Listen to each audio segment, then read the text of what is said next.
Hello everyone, good morning and welcome to my YouTube channel. मैं अभी से एक नई सीरीज़ आप लोगों की शुरू कर रही हूँ जिसमें आपका इंडिया का जो पॉलिटी है, इंडियन कॉन्स्टिट्यूशन से उसको स्टार्ट करूँगी, जिसमें फर्स्ट चैप्टर है भारत का संवैधानिक विकास। संवैधानिक विकास में जितने भी क्वेश्चन इंपॉर्टेंट हैं और जो पूछे गए हैं वो आप लोगों के लिए यहाँ पर लाई है। साइंस भी आप लोगों को कराया जाएगा क्योंकि आप ऐसे बच्चे बोल रहे थे साइंस के लिए। फर्स्ट क्वेश्चन, ब्रिटिश भारत के निम्नलिखित अधिनियमों में से किस अधिनियम में बंगाल के गवर्नर जनरल को नामित किया गया था? फटाफट कमेंट कीजिएगा। तो नामित किया गया था बंगाल के गवर्नर जनरल को, तो वो था आपका रेगुलेटिंग एक्ट 1773। देखो, भारत का संवैधानिक विकास दो प्रकार हुआ है, दो दो तरीके से हुआ। एक ईस्ट इंडिया कंपनी के अंतर्गत, एक ब्रिटिश क्राउन के अंतर्गत। ईस्ट इंडिया कंपनी के अंतर्गत जैसे रेगुलेटिंग एक्ट 1773 आया, फिर पिट्स इंडिया इंडिया एक्ट 1784 आया, फिर चार्टर एक्ट 1793 आया, फिर चार्टर एक्ट 1813, फिर चार्टर एक्ट 1833, फिर चार्टर एक्ट 1853। देन उसके बाद 58वां जो था वो भारत शासन अधिनियम ब्रिटिश क्राउन के अंतर्गत वहां से स्टार्ट हो जाता है और 1947 तक ये स्वतंत्र भारतीय स्वतंत्रता अधिनियम 1947 तक ये रहता है। ठीक है, तो अब हम यहाँ पर नेक्स्ट क्वेश्चन है, बंगाल का गवर्नर जनरल कौन था? फटाफट आंसर दीजिए। Option A, Lord Warren Hastings. ठीक है, क्या था? बंगाल का प्रथम गवर्नर जनरल था। निम्नलिखित में से किस अधिनियम के द्वारा कलकत्ता में सर्वोच्च न्यायालय की स्थापना की गई थी? तो ऐसा कौन सा एक्ट था जिसके द्वारा 1774 में 1774 में सर्वोच्च न्यायालय की स्थापना कलकत्ता में होती है? वो एक्ट कौन सा था? तो वो एक्ट था रेगुलेटिंग एक्ट 1773। कलकत्ता में स्थापित सर्वोच्च न्यायालय के प्रथम मुख्य न्यायाधीश कौन थे? तो वो थे एलिजा एम्पे। कौन थे? Elijah Impey, option A. Next आप लोगों का अधिनियम, निम्नलिखित कथनों में से कौन सा कथन 1833 के चार्टर अधिनियम के संदर्भ में सत्य है, सही है की बात कर रहा है? आपने अगर पढ़ा होगा तो लॉर्ड विलियम बेंटिक, जिन्हें विलियम कैवेंडिश बेंटिक इन्हें कहा जाता है, भारत के पहले गवर्नर जनरल थे। बिल्कुल से बंगाल के गवर्नर जनरल के पद को भारत के गवर्नर जनरल के रूप में बदला गया, बिल्कुल सही, इसी एक्ट के तहत। ये दोनों ही सही है, इसीलिए ऑप्शन हो जाएगा आप लोगों का सी। नेक्स्ट क्वेश्चन, संविधान सभा की पहली बैठक कब हुई? फटाफट आंसर दीजिएगा, टाइम नहीं लगना चाहिए इनमें। 9 दिसंबर 1946। निम्नलिखित में से किस ब्रिटिश अधिनियम ने ब्रिटिश ईस्ट इंडिया कंपनी को व्यापार का विशेषाधिकार दिया था? तो ये विशेषाधिकार किस चीज का दिया गया? कंपनी को व्यापार का विशेषाधिकार 1793 के एक्ट के थ्रू दिया गया था, ऑप्शन सी। नेक्स्ट क्वेश्चन आप लोगों का, सूची एक को सूची दो से मिलाना है। फटाफट आप लोग यहाँ पर देख सकते हैं, ये है आप लोगों का क्वेश्चन, सूची एक को सूची दो से मिलाना है। तो नियंत्रक मंडल की हम बात करते हैं तो आपके पास ऑप्शंस मैं दे रही हूँ। ऑप्शंस तो नज़र नहीं आएगा, हाँ, लेकिन जो क्वेश्चन है ना उसे आप मिलाइएगा। अगर आपने पढ़ा, नियंत्रक मंडल की स्थापना की बात करेंगे। नियंत्रक मंडल की स्थापना पिट्स इंडिया एक्ट 1784 के तहत हुई थी, इसका हो जाएगा ए का 2 हो जाएगा। देन उसके बाद अगर मैं यहाँ पर बात करूँ सर्वोच्च न्यायालय की स्थापना, तो 1773 के तहत विनिमय अधिनियम 1773। ईसाई मशीनरियों को भारत में कार्य करने की अनुमति किसमें दी गई थी? तो आप ध्यान रखेंगे चार्टर अधिनियम 1813। और देन उसके बाद गवर्नर जनरल की परिषद में कानूनी सदस्यों की नियुक्ति, चार्टर अधिनियम 1833। तो 2134 किस में आ रहा है? चलिए ऑप्शन देख लेंगे। 2134 ऑप्शन बी में आ रहा है, इसलिए आंसर बी होगा। अब देखो यहाँ पर मैचिंग के लिए, अब मान लो आपके एग्जाम में मैचिंग के लिए नहीं आया और पूछ लेगा कि सर्वोच्च न्यायालय की स्थापना किस अधिनियम के तहत हुई, या नियंत्रक मंडल की स्थापना किस अधिनियम के तहत हुई, या ईसाई मिशनरियों को भारत में कार्य करने की अनुमति किस एक्ट के तहत दी गई थी, गवर्नर जनरल की परिषद में कानूनी सदस्यों की नियुक्ति कौन से अधिनियम के तहत हुई थी, इस तरीके से आपका ये क्वेश्चन बन सकता है। इसलिए ना सोचे कि क्वेश्चन लेंदी लैंग्वेज में है तो नहीं आएगा, ऐसा हो ही नहीं सकता। संवैधानिक विकास, लोक सेवा विकास तथा संस्थाओं का विकास भारत में किसके शासनकाल में हुआ? तो ये हुआ है आप लोगों का ब्रिटिश शासनकाल में, ऑप्शन सी। नेक्स्ट क्वेश्चन, भारतीय पालिका प्रथम बार द्विसदनीय बनाई गई थी। तो पहली बार भारत की जो विधान पालिका है इसे द्विसदनीय कब बनाया गया था? 1919 के भारत सरकार अधिनियम के द्वारा बनाया गया था, ऑप्शन सी। नेक्स्ट क्वेश्चन, किस अधिनियम के द्वारा ब्रिटिश संसद ने चाय के व्यापार और चीन के साथ व्यापार को छोड़कर ईस्ट इंडिया कंपनी के सभी व्यापारिक एकाधिकार को समाप्त कर दिया था? तो वो है आपका ऑप्शन है 1813 का चार्टर अधिनियम। नेक्स्ट क्वेश्चन आप लोगों का, निम्नलिखित में से किस ब्रिटिश अधिनियम ने भारतीय सिविल सेवा को खुली प्रतिस्पर्धा के रूप में पेश किया था?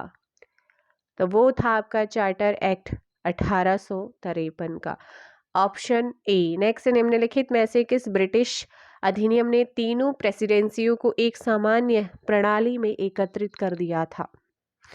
तो वो है भारत परिषद अधिनियम 1861। नेक्स्ट, निम्नलिखित में से किस अधिनियम के अंतर्गत भारतीय विधान परिषद को बजट पर बहस करने की पावर शक्ति प्राप्त हुई थी? 1892 का भारतीय परिषद अधिनियम, ऑप्शन बी। नेक्स्ट क्वेश्चन, निम्नलिखित कथनों पर विचार करें, इनमें से कौन सा कथन जो है वो भारत परिषद अधिनियम 1909 के संदर्भ में सही है? सो 15 का, देखो, इस अधिनियम के अनुसार ब्रिटिश सरकार ने सांप्रदायिक निर्वाचक मंडल का भी प्रारंभ किया, जिसका उद्देश्य हिंदू व मुस्लिमों के मध्य मतभेद पैदा कर उनकी एकता को खत्म करना था। बिल्कुल सही। भारत शासन अधिनियम को भारत सचिव और वायसराय के नाम पर मार्ले मिंटो भी कहा जाता है, क्योंकि मार्ले सचिव, मिंटो यहाँ पर वायसराय, बिल्कुल सही है। इस व्यवस्था के तहत परिषद की कुछ सीटें मुस्लिमों के लिए आरक्षित कर दी गई, जिनका निर्वाचन भी मुस्लिम मतदाताओं के द्वारा ही किया जाना था। तो ये भी सही, इसलिए ये आपके सिंगल लाइन के क्वेश्चन बन सकते हैं। ठीक है, तो आप ये चीजें ध्यान रखेंगे भाई। नेक्स्ट क्वेश्चन आप लोगों का है, सो इसीलिए मैंने आप लोगों को कहा है कि आप ये ना सोचें कि क्वेश्चन तो इस तरीके से बना हुआ है, चाहे आप उत्तराखंड पढ़ रहे हो या जीएस पढ़ रहे हो। नहीं, और वैसे भी अब आयोग ने बोला है कि हर साल जो है पीसीएस की भी कोई फॉर्म निकालेगा। तो निम्नलिखित कथनों पर विचार करें और इनमें से कौन सा कथन मॉन्टेग्यू चैम्सफोर्ड सुधार के संदर्भ में सही है? कौन सा सही है? केंद्र में द्विसदनात्मक विधायिका की स्थापना मॉन्टेग्यू चेम्सफोर्ड 1919 के एक्ट को कहा जाता है, और मार्ले मिंटो 1909 के, ये आप ध्यान रखना, ये पूछे जाते हैं कि मार्ले मिंटो किसे कहा जाता है, किस एक्ट को, या मॉन्टेग्यू चेम्सफोर्ड किसे कहा जाता है। केंद्र में द्विसदनात्मक विधायिका की स्थापना बिल्कुल हुई थी। पहली बार महिलाओं को यानी कि सीमित मात्रा में मत देने का अधिकार मिला, ये भी सही, इसीलिए ऑप्शन सी। तो आप ध्यान रखिएगा कि जो 1919 का एक्ट था, इसमें एक तो द्विसदनात्मक विधायिका बनी, दूसरा प्रथम बार महिलाओं को मत देने का अधिकार 1919 के एक्ट के में ही किया गया, जिसे हम मॉन्टेग्यू चैम्सफोर्ड कहते हैं। निम्नलिखित में से किस ब्रिटिश अधिनियम ने लोक सेवा आयोग की स्थापना की थी? तो ये की थी भारत सरकार अधिनियम 1919। नेक्स्ट क्वेश्चन आप लोगों का 18 है कि निम्नलिखित में से किस अधिनियम में नियंत्रक है महालेखा परीक्षक, जिसे आप कैग के नाम से जानते हैं, ग्रीशन मुर्मू जो हमारे वर्तमान में, नामक पद का सुझाव यानी कि वैधानिक दर्जा एक तरीके से यहाँ पर दिया गया था? वो कौन सा एक्ट था? सो वो एक्ट था 1919 का, जिसे हम मॉन्टेग्यू चैम्सफोर्ड कहते हैं, वही एक्ट था, ऑप्शन डी 1919 का भारत शासन अधिनियम। भारत के लिए संविधान की रचना हेतु संविधान सभा का विचार निम्नलिखित में से सर्वप्रथम किसने प्रस्तुत किया? अनगिनत बार आप पढ़ चुके होंगे और आपको पता भी होगा। अगर हम पार्टी की बात करते हैं तो वो है आप लोगों का स्वराज पार्टी 1934 में। नेक्स्ट है, केंद्र में द्वैध शासन किस अधिनियम के अंतर्गत जो है स्थापित किया गया था? तो द्वैध, देखो, केंद्र में बात कर रहा है, केंद्र की अगर बात करता है तो केंद्र में जो द्वैध शासन अपनाया गया था ना, तो उस चीज का आप देखो, केंद्र में द्विसदनात्मक विधायिका की स्थापना 1919 के तहत हुई, लेकिन केंद्र में द्वैध शासन किस अधिनियम के अंतर्गत स्थापित किया गया? तो आपको याद रखना है। अच्छा, चलिए, इस क्वेश्चन का आंसर आप जरा मुझे फटाफट कमेंट करके बताइएगा, आप पढ़ चुके हैं, जल्दी कमेंट कीजिए भाई। 20 क्वेश्चन नंबर, आज का क्वेश्चन ऑफ द डे आपका 20 ही रहेगा। राष्ट्रपति के अध्यादेश निर्गत करने की शक्ति प्रेरित है, कहाँ से प्रेरित है? तो वो है भारत सरकार अधिनियम 1935। ठीक है, अब ऑप्शन भी बता देती है, 1935 होगा या 1919 होगा, दोनों में से एक ऑप्शन चूज कीजिएगा 2020 वाले का। 1935 के अधिनियम को अविश्वास का प्रतीक किसने कहा था? क्लीमेंट एटली ने कहा था, ऑप्शन ए। नेक्स्ट है भारतीय संविधान में किस अधिनियम के ढांचे को स्वीकार किया गया है? तो ये है भारत शासन अधिनियम 1935। नेक्स्ट है निम्नलिखित में से किस अधिनियम के फलस्वरूप बर्मा भारत से पृथक हुआ था? जो कि 1937 में हुआ, लेकिन घोषणा पहले हो चुकी थी, government of India act 1935। Bharat को डोमिनियन स्टेट का दर्जा देने का प्रावधान किया गया है, तो वह क्रिप्स मिशन के द्वारा किया गया है, 25 का ए।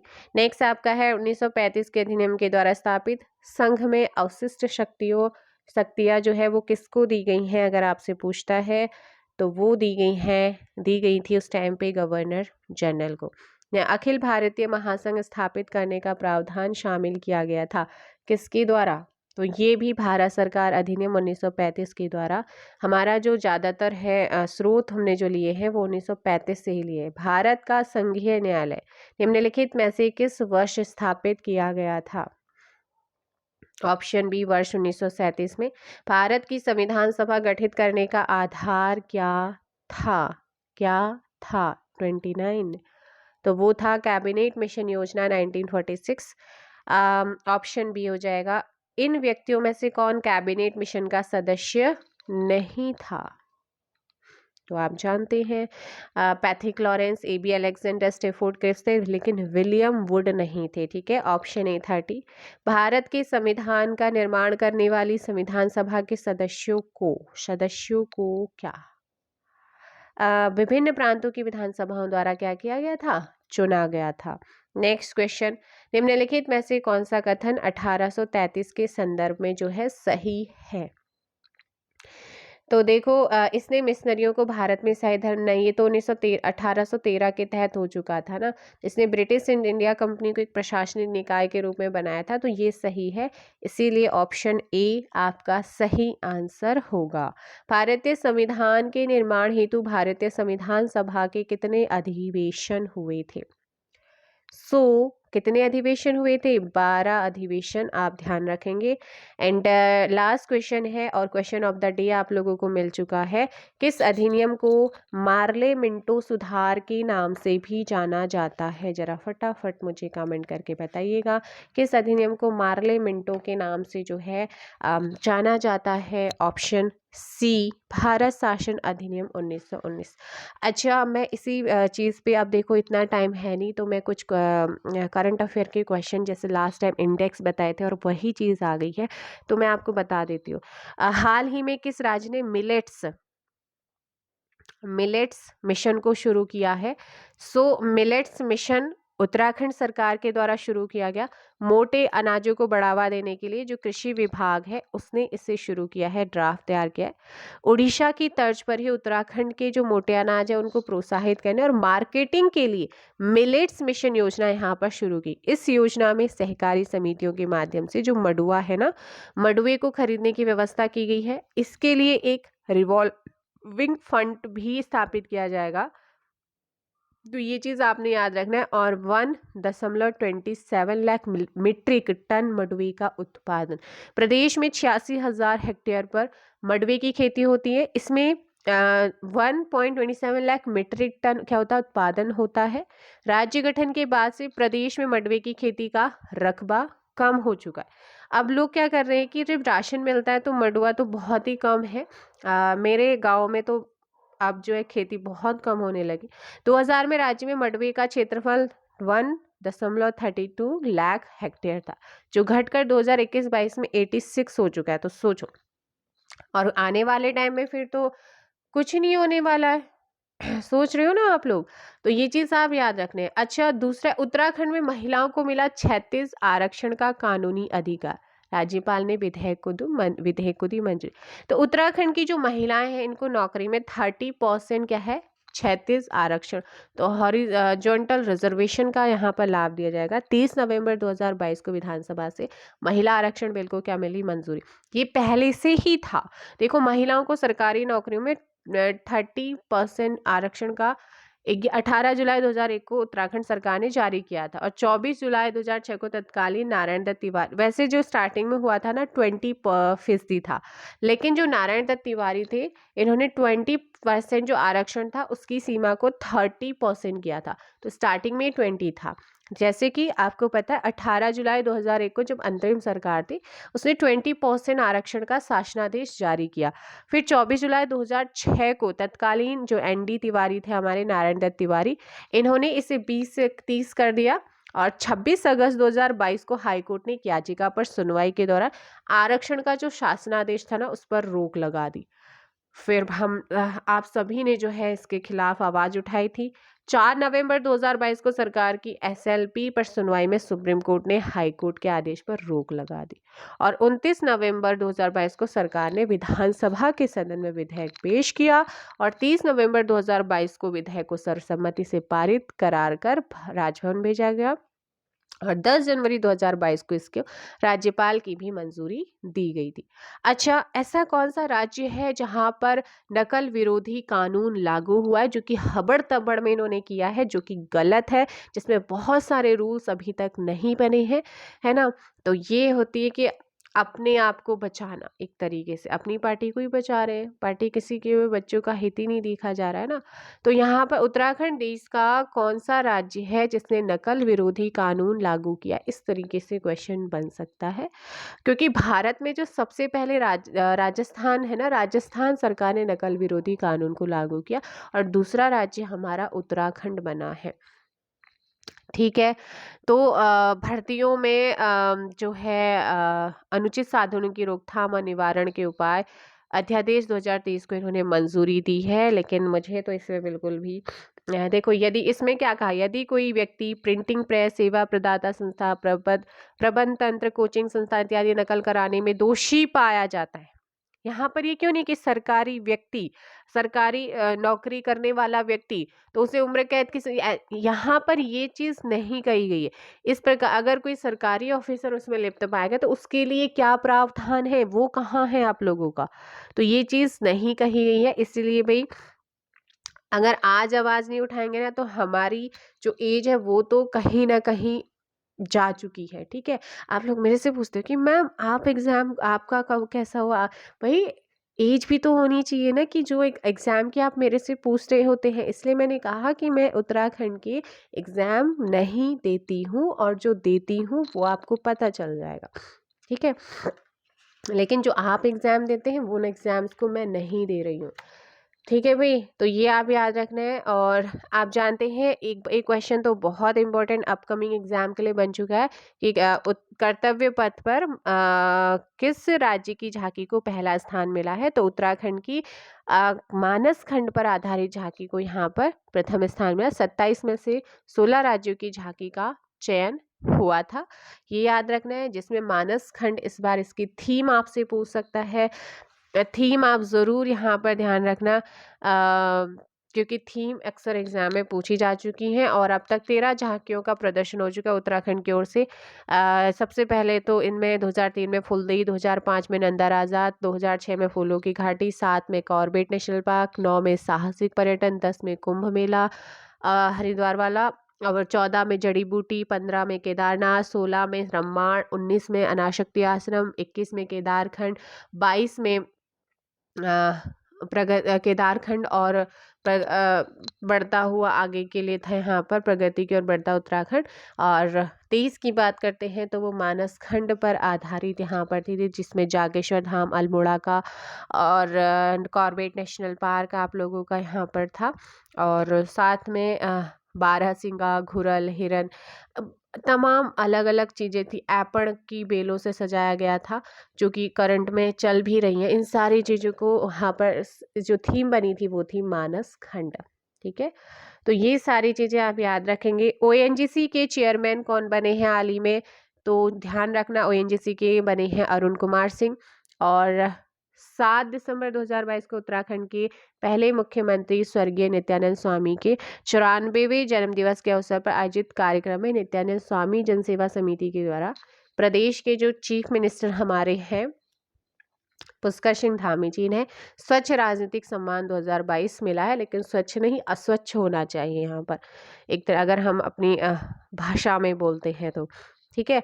और देश के सर्वोत्तम 3 थानों में चंपावत का बनबसा थाना, आपसे पूछ सकता है कि कौन सा थाना इनमें आया है, तो बनबसा थाना चंपावत का शामिल है।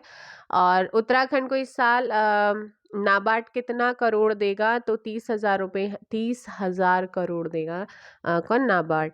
और उत्तराखंड में कितने गांव सोलर गांव बनेंगे, तो 1,000 गांव जो उत्तराखंड में सोलर गांव बनने यहाँ पर जाएंगे।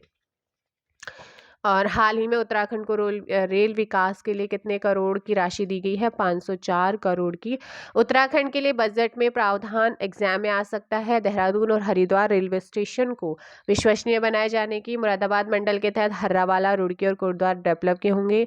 इज्जतनगर मंडल के अधीन आने वाले 6 स्टेशनों को पुनर्निवास। हर्रावाला से हरिद्वार के बीच छोटे स्टेशनों को 150 करोड़ का विकास। रुड़की और कोटद्वार में कंप्यूटरीकृत सिग्नल सिस्टम लागू होना। 1 स्टेशन 1 प्रोडक्ट योजना के तहत सभी स्टेशनों पर स्थानीय कृषि व कला उत्पादों के विपणन की व्यवस्था इन्होंने बात कही है, ठीक है। टोटल मिला करके 504 करोड़ का जो बजट है वो उत्तराखंड के लिए यहाँ पर मंजूर किया गया है। सो ये आप यहाँ पर ध्यान देंगे।